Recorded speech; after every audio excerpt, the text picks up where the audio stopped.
Day 70. And for the first time in this case, one of the most respected behavioral experts in America is raising a motive that changes everything. Dr. Ann Burgess, the real-life profiling expert who helped inspire Mindhunter, says Nancy Guthrie may not have been the true target.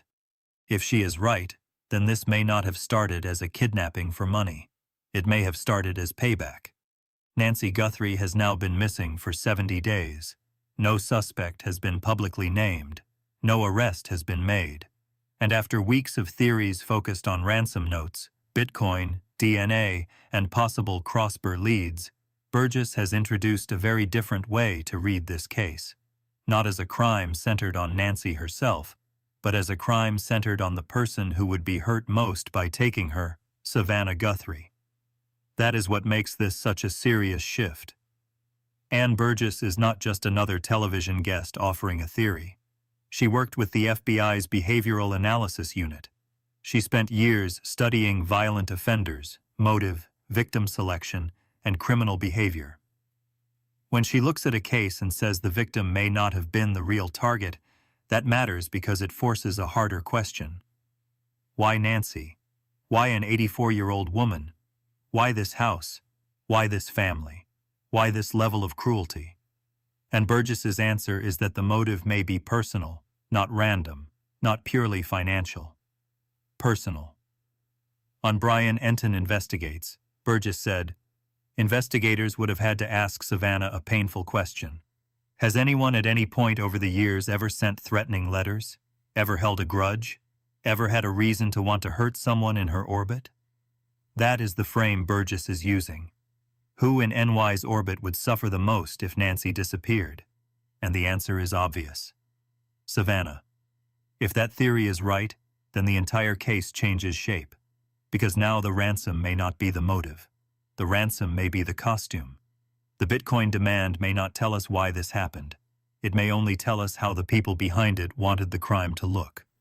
That would explain a lot. It would explain why the case feels so emotionally charged. It would explain why the act itself feels unusually mean. And it would explain why the money angle has always seemed slightly unstable. Even Burgess said, money may come into it at some level, but not necessarily as the primary driver. In other words, money may be part of the story without being the real reason the crime happened. And that matters because a fake motive can send an investigation in the wrong direction. If you think the goal is ransom, you look for profit. If the real goal is retribution, you look for resentment. Those are not the same suspect pools. One looks like a kidnapper trying to cash out. The other looks like someone trying to punish, terrorize, or emotionally destroy a person connected to the victim. And that possibility lines up with something Sheriff Chris Nanos has already said publicly. He has said investigators believe they know the motive, but they have not revealed it. So now put those two things side by side. Law enforcement says they believe they understand the motive. Ann Burgess says the motive may be personal and retaliatory, and suddenly the question becomes a lot less about what Nancy did and a lot more about who may have wanted to hurt someone around her. That is where this case starts to feel darker. Because if Nancy was not the true target, then the kidnapping itself may have been designed less as a transaction and more as a message. And if that is true, then every note, every demand, every public signal has to be reread through that lens. Not just is this real, but who benefits from making it look real? That brings us to the second big development. A former FBI agent, Jennifer Coffender, has floated a strategy that sounds risky on the surface, but makes a lot more sense if the notes are part of a performance. Her idea is what federal investigators call tickling the wire. Very simply, you trigger movement and watch what happens. In this case, that would mean sending the half Bitcoin requested in one of the recent ransom note demands, and then tracking what the sender does next. Do they take it? Do they move it? Do they convert it? Do they route it somewhere revealing? Do they make a mistake? Coffender was careful here.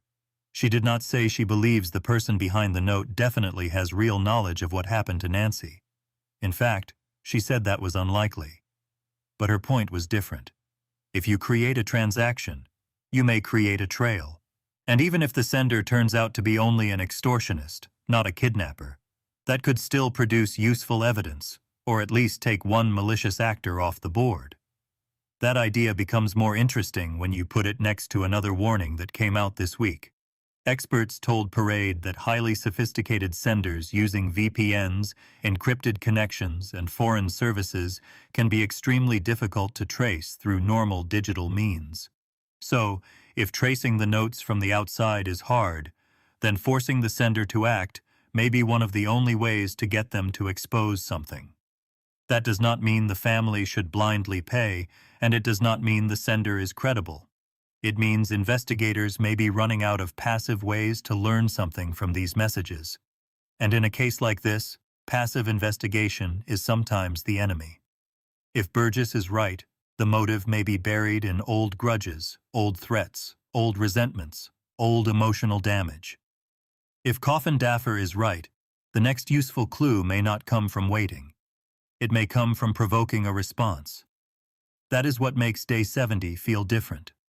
For the first time, the conversation is no longer stuck in one lane. Now there are two serious questions at once.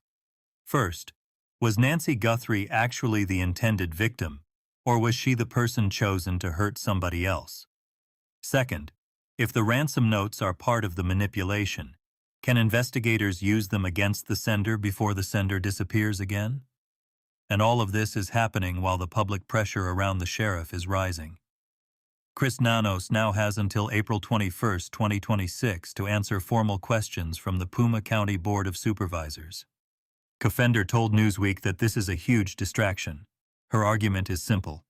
If the sheriff and his staff are spending days preparing responses while his career is on the line, then that inevitably pulls time, energy, and focus away from the Guthrie case. So now the case is under pressure from two directions at once. One pressure is external, an abductor or group of abductors who still have not been identified. The other is internal, a leadership crisis hanging over the very department trying to solve it.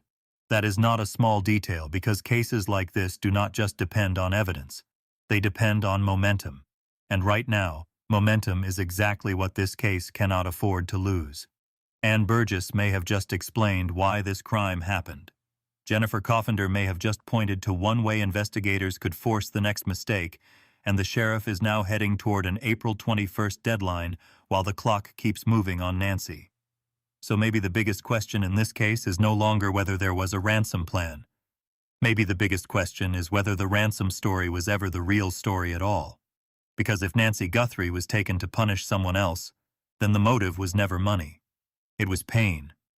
And if that is true, then the person behind this case may have been telling us what they wanted all along. Not payment, impact. What do you think? Was Nancy the true target? Or was someone trying to get to Savannah through her mother? Tell me in the comments.